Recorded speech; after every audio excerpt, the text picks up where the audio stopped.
There are things people experience every day, and they don't question it. How they're treated, how they're spoken to, how they're understood or ignored. And over time, you just adjust. You tolerate. You stop expecting more.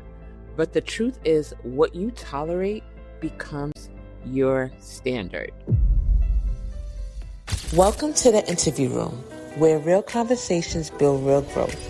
Each week, we sit down with amazing business owners and everyday experts to uncover what's really behind the biggest wins, toughest failures, and boldest goals. Because here's the truth, you don't have to have it all figured out to sit in this room. I'm Coach Annie. Let's learn, laugh, and level up together. Welcome back to the interview room, where preparation meets opportunity, where clarity meets confidence, and where you learn how to show up when it matters. I'm Coach Annie, and you guys, this is episode 10. 10 conversations, 10 opportunities to think different, 10 chances to grow. And if you've been there this whole time, then you already know this isn't just about interviews, it's about awareness. And I'm so excited that you guys have decided to take this journey with me. And today, we are talking about something that impacts everyone, not just in business, not just in beauty, but in everyday life. Experience. Because how you're treated shapes how you see yourself, how you show up, and what you accept. Today, I am joined by Shanita Clarke, who is the founder and CEO of Salvaged Roots. Shanita is building more than a brand. She's building a standard, one rooted in care, intentionality, and truly understanding the people she serves. And while her focus is Black women hair care, what she's really building applies to everyone. Because at the core, this is about how people are treated. Shanita, welcome to the interview room. Hello, thank you for having me. That was amazing. Thank you for being here. So, Shanita, I want to start here because most businesses don't start with just an idea. They start with an experience. Usually something happened that makes you realize like something is missing. What was your experience that made you say, this needs to be done differently? So I am a natural hairstylist. I went natural, went back natural back in 2001, which is so long ago. I'm aging myself. It's okay. But I stopped relaxing my hair. I went to school in New York, and I had to start figuring out how to take care of my own hair. There were like 2 natural salons at the time in I think Brooklyn. It was like $300 to get your own natural hair done, no extensions. So it just wasn't accessible to me. I had a few friends, like my roommates, like my common dorm mates, who were also natural. So I would start playing with their hair, playing with products, seeing how I could enhance my curls, twisting and everything. And by the end of my 4 years, I had a full clientele of people that I was doing their hair. So I knew I had something. I came back to Boston. I graduated in legal studies and criminal justice. I worked for the Attorney General's office, and I'm like, I can't see myself doing this. This is not what I'm going to be doing at this time, right? And so I went to hair school at night. It took me 2 years. That's how I started my journey as a stylist. And then fast forward in 2019, I opened up my salon, and I just knew that I wanted something that was professional, amazing service, hospitable, beautiful, just, something that was for us that I saw, but I didn't see enough. Yeah, I agree with that because I feel like when something is missing consistently, you feel it. When people overlook it, it's often what matters most. So I hear you when you say something was missing. I couldn't say it, but I knew that something was missing. Mm-hmm. And I want to say there a little bit because this goes deeper than the surface. How does something like hair or how someone is cared for impacts confidence and identity from your perspective? Hair, to a lot of people, can make or break your spirit, your confidence. It can ruin your day. You could have the best day when your hair's feeling like when you love your hair. You could have the best day when you've had an amazing service, or you could have the worst day. You could, not everybody has the same connection or attachment to their hair, but to those that do, I felt like, back a little bit, like your original question of what was missing, I noticed that a lot of the women, especially at that time, because like I said, natural wasn't the thing that it is now in 2026. Wearing your fro, wearing your hair, exploring it was not how it is now. And so I saw a lot of women not feeling comfortable or feeling uncomfortable and not feeling confident with their hair. And so that became my mission. That You became know, my mission to like to give people that draw confidence. something out of it, right? Draw something Yeah. out of you and help you see that natural beauty in yourself. I love that because confidence isn't random. It's actually built through experience, and so you provided that. And I want to stay there and expand a little bit because it applies to everyone. When you think about hospitality, when you think about serving, why do so many businesses, in your perspective, get that wrong? Because they do not put their selves in their client's shoes. I think what makes the difference in a lot of situations is, how would you feel? Yeah, How would you feel if you walked into a place you've never been to, you've heard amazing things about it, and nobody speaks to you? right. Or, like, or I'll be with you in a second. Like, it's not warm, it's not welcoming. People underestimate social anxiety.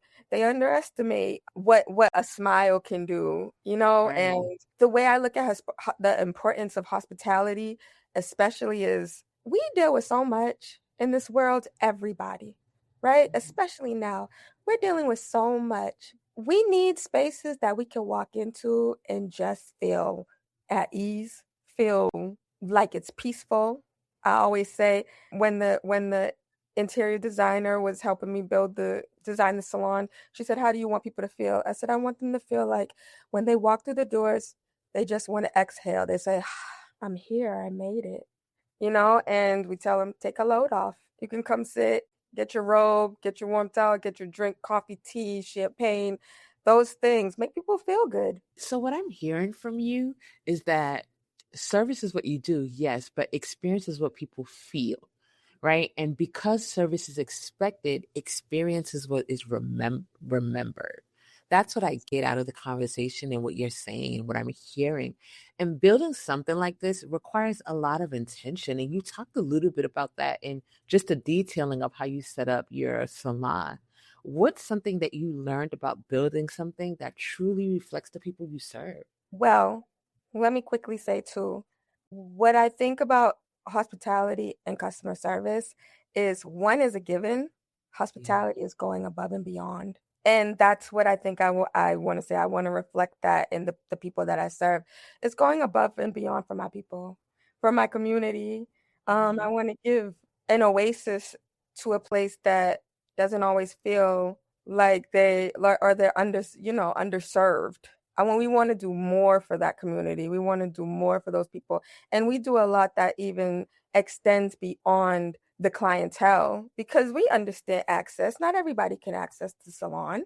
Not Right. everybody has the hair that we do or the money or whatever. But so that's why we try to take that experience outside of the salon too. Or we try to host events that have, like, you can come in and still get that hospitality. But say, like, the other day we had a blood pressure screening, right? So people came in, they still got the experience. They got to do something that was wellness based, but they didn't necessarily have to be the clientele. So it's just about serving as many people as we can by going above and beyond. So you said a couple of the key things, and I hope you guys that are listening are taking note because I'm hearing a lot from you. And it's like you're building for people. And if you're building for people, you got to understand them. Otherwise, you can't serve them well. And you mentioned that you have done some outside event outside of here. So tell me about the things that you have done that have nothing to do with the studio, but is driven because of the studio that you have. So, like I said, the blood pressure screening, Mm-hmm. we've had mixers. We try to have quarterly mixers that are different themes. So we've had a networking mixer. Recently we had it was a dating mixer, like a singles only, but but couples were invited. It was called Green Flags Only. We wanted people to bring like couples that know you might have this amazing friend that's single, and it's like I might not be, I'm in a relationship, but I really want you to meet this person, right? You might just kick it off, whatever. So we have events like that. We had a back to school giveaway, so it did have something to do with hair because we were giving away hairstyles, but it was, Nice. like it was people that have never been to the salon. We were partnered with the city of Boston. What else have we had? Yeah, that's it for now. If I remember the rest, I'll let you know. Yeah, no problem. I love that because when you're building for people, it requires you to serve them. It requires you to understand them more than just what they're coming in for, you know? So I love that. I have a question that I when I talk to entrepreneurs, I think about it. I think about this all the time, even as for myself. What is something people don't want to hear about business or service, but they need to understand in order to either move their business or be successful in it? What people don't want to hear is that it is truly hard work, and the basis is what you put in is what you get out. And you could be in year 5, have passed, that standard where most businesses fail by year 5, right? And you're still working hard because things you in business, you're always pivoting. You're always you always have to be creative. You don't want to be trendy and looking for the next big thing. But you should be tapped in enough to see what's working in your business and what's not working in your business, what might need to change, how your clientele is changing, what they're asking of you. Um, in hair, styles change. There's a lot more styles, like for example with locks, right? We're used to just retwisting and doing styles with our own hair, but right now it's extremely popular to add hair to it. People are putting weave over it. They're adding braid extension, so you want to still be listening. You want to listen to your clientele, and if there are things that enhance their service and that you notice that a lot of people are asking for, think about it. And if it's something that aligns, consider offering it. Consider adding different things to your services or taking them off when they're not performing. But you have to be tapped in, or you have to have somebody that's tapped in, because not everybody is hands-on CEO in their business, right? But you have to have the people that are thinking in that way. That's, again, always serving your clientele. No matter if you're business to business, business to consumer, you have a clientele. You have to People have to be pleased that you want to retain them. And that means growing with them, moving with them, but introducing them to new things. But at the end of the day, working hard. You know, I love that. And I say that because I think that can be translated into any industry. And I always say this to people is like, what you ignore in business will eventually show up in your results, you know? So you have to put in the work. You have to stay on top of it. You have to understand your client's needs and you have to understand that sometimes their needs may change, you know, and you want to be able to serve them the way that they need it, right? Mm-hmm. I want to zoom out a little bit, and because building something like that isn't easy, and you hinted at this a little bit, but what has this journey actually required from you that people don't see? Sacrifice. Yeah. I think that's everybody. Sacrifice, but it is a constant. You're constantly working on yourself because, like you said, it brings things out of you, right? And I have conversations with some of my friends where I think we've kind of agreed that your business tends to reflect what's going on with you, depending on how close you are to your business. We are still a very small business. There's a team of 10 of us, right? So if I'm having a rough season and I don't want to show up, the business might look and feel a little bit different. We're trying hard not to, but how I show up as a leader might feel different, or how I'm communicating in those things, right? So it is constant self-reflection and working on yourself for more than yourself. It's working on yourself for your team, it's working on yourself for your business and your legacy, and it's a lot. It can be a lot and it can be a huge sacrifice. There's and I know we laugh, but it's like, say, career moms. I'm a mom, and I remember there was a time when I had to decide. I felt like I had to decide, which I think most moms feel like, am I going to go hard on my business now while my child is a little bit younger, or am I going to go hard on my business when he's a little bit older? It's making those decisions that's part of the sacrifice, right? But I think it's the major reflection of self, and you got to take care of yourself.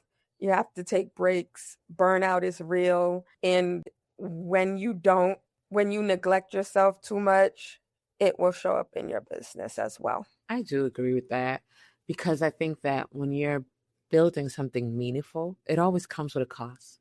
People see the outcome, but they don't see the weight behind it. Mm. And it makes me think about the earlier when you mentioned, you said, you want people to experience a certain feeling. So there are listeners here who've never met you, who've never had a chance yet, I'm going to say yet, Mm-hmm. to experience you. What do you want them to feel? Like, tell me, what is it that you want them to feel? From me personally, Yes. inspired, relatable. I always hope that you could take something, even just a little nugget from what I say, because I believe in the power of planting seeds. You might hear something today that does not resonate, but in 3 months, when you're feeling that certain way, you might remember, oh, burnout's real. I need to take care of myself. So I always want you to feel like you can see yourself in me and inspired to just go for it. Show up. Show up for yourself, show up for your team, show up for your family, show up for your brand, and take breaks when you need to. Yeah, it's interesting because I love to really pay attention and be intentional about what I'm hearing from you. And I'm already seeing the difference from experience Shanita and experience somebody else because a lot of people focus on what they offer. And as you guys are listening, you are very focused on how people experience it. And that shows up everywhere. Right. And I think that's something that people could take in any aspect of their life, whether it's in business and leadership in life. People often don't feel seen or understood. When they don't feel seen or understood, they disconnect. And with you and experiencing you and you caring about how they feel and making sure that they, even while you manage yourself, making sure that they have a special moment, I feel like people won't leave what you offer. They, because of how you made them feel. People tend to leave because of what you offer. If I said that confusing, what I'm saying is literally people won't leave you like that. People are not quick to jump because of the experience that you give them, which is more than the hair. And I love that. And that's why this matters because how you show up becomes what people experience. And that is your business. And I want to bring that back because this is why I have the interview room now. So there are 3 questions that I typically ask every guest that I have. And part of it is because I think sometimes people think because they see us in business, they see us moving and thriving and pushing, that we have it all together. And sometimes I tell people, no, we're building as we're talking. The only difference is we're moving the needle, right? And so what season do you feel that you are in right now? This season that I'm in right now, I'm absolutely in a growth phase in terms of business, but the season that I'm personally in is I dedicated this year to my personal life. I'm back in the gym. I'm eating Yeah. differently. I'm working on hitting protein goals. Yay, I love that. Yeah, I'm making time for myself because we spoke about sacrifice, right? I have sacrificed a lot, and I've learned, or I realized that we pour so much into our businesses, we pour so much into everything else, and it comes at that cost, right? Of, while I do want people to have a great experience and to feel seen, I also have to give that to myself. And so this year is dedicated to me seeing myself in that different way, because I think sometimes we forget who we are, and we can get kind of lost in the titles, and we can get lost in the work, and next thing you know, you look around and you're like, what have I done for me lately? So yes, I'm in a personal season. I think this year is the year that I did not make a word for myself. I think Hmm. my word would just be me. You know, it's interesting. I love that because here's the thing, the way you take care of yourself teaches people how to treat you. So you have to take care of yourself. That is something that I'm a big advocate about because if you don't take care of yourself, you teach people not to care for you as well. So while you're in the season of building and growing, it's important that you are taking moments to build yourself up because you are no good to anyone if you're not taking care of you. Now, you Mhm. shared all that. What is one decision you need to make that you have not made yet? What is one decision that I need to make? Oh, it's hard. That is a hard question. Um, I have lots of decisions, but I think it will come down to putting myself on the front stage. And that means, because when we first met, right? We were on a Yeah, panel together, yeah. and I said that I'm not one that likes speaking on stage and in front of crowds, and I don't like making videos for social media and stuff because it's so vulnerable. You're putting yourself out in a way, and I think that sometimes maybe I'm nervous about one seeing people seeing who they think is me, because it's just a little piece, but who they think is me, maybe criticizing. Like, there's a fear to it. There definitely is a stage fright, but I always know that that is the one thing that I have been missing that would take things to a different level. So maybe just putting myself out there a little bit more. So I'm gonna tell you that I am just like that. And that's actually been my thing more this past year. People have seen a lot more than me because I'm very behind the scene, very quiet at times, unless you know me. And this past year, I've been putting myself out more and like stepping out of my comfort zone so I can resonate with you because even this podcast is me doing that, is me living it out, and you guys get to experience it with me. So I love that for you because I get to see it and I get to now follow it along it and follow along in your journey. And I love that. When you think about, because you talked about growth, if you had to pick a word, it's me, right? How do you want to show up in your next season? As you think about the end of 2026 into 27, how do you want to show up? Fully. At the end of this year and in my next season, the goal is to have expanded into a larger location, into more, like into spa services, so more services, increasing our team. So I have to show up in a bigger, fuller version of myself, still dedicating time to me.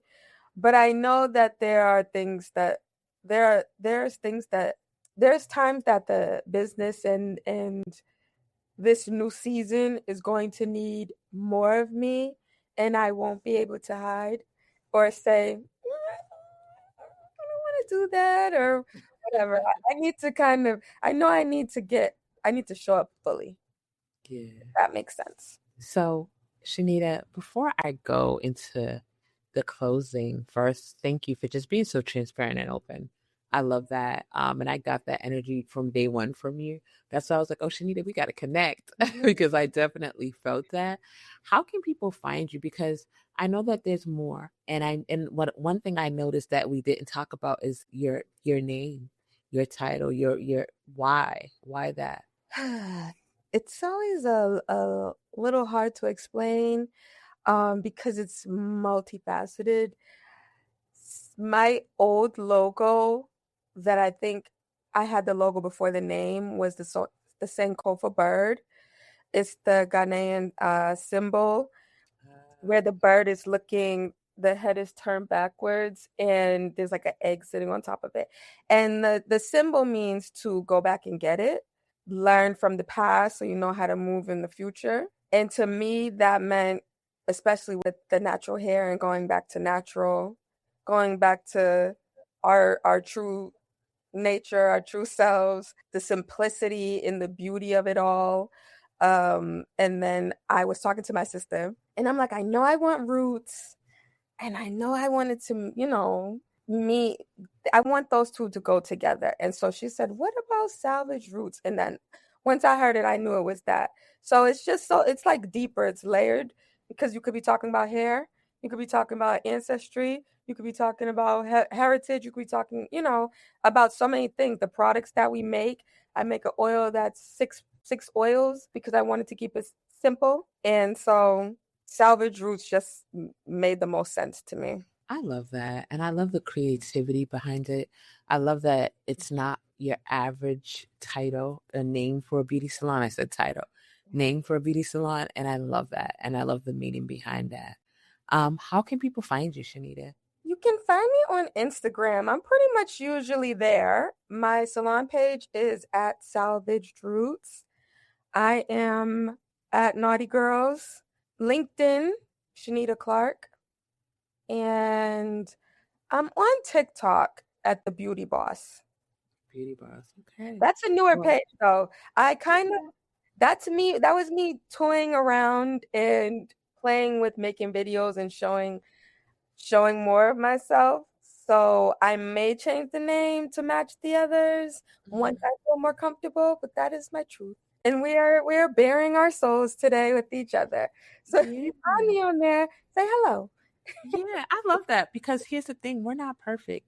And I think people need to understand that yes, we have a goal, we have a vision, and we're pushing out what we're seeing. And sometimes that's not perfect. It's gonna look like us playing around. It's gonna look like us changing things to align with the vision. And we may have one vision and test it out, and guess what? Pull back and redo it again. But that's what being an entrepreneur is all about. And what stood out to me about this conversation is something simple but powerful for you. This year it's about me. Not in a selfish way, but in a necessary way. Because when you start choosing yourself and taking care of yourself, you grow intentionally. You stop accepting things that don't align with that version of you. And a lot of people have normalized the things that they've already outgrown. So my question to the audience is, are you going to continue to tolerate what's available? Or are you finally stepping into the version of yourself that requires more? Because better doesn't start out there. It starts with what you're willing to give yourself. And maybe, like Shanita, this is the season where you stop waiting and you start choosing you. This is the interview room where preparation meets opportunity, where clarity creates confidence, and where you learn how to show up when it matters. I'm Coach Annie, and I will see you in the next episode. Thank you. Thanks for joining me today in the interview room. I hope you got a little inspiration and maybe even a few aha moments from our conversation. If you loved this episode, don't forget to follow, share it with a friend, and leave a quick review to keep the good vibes going. Remember, you don't need to have it all figured out. Just keep showing up and growing. Until next time, I'm Coach Annie. See you in the next interview.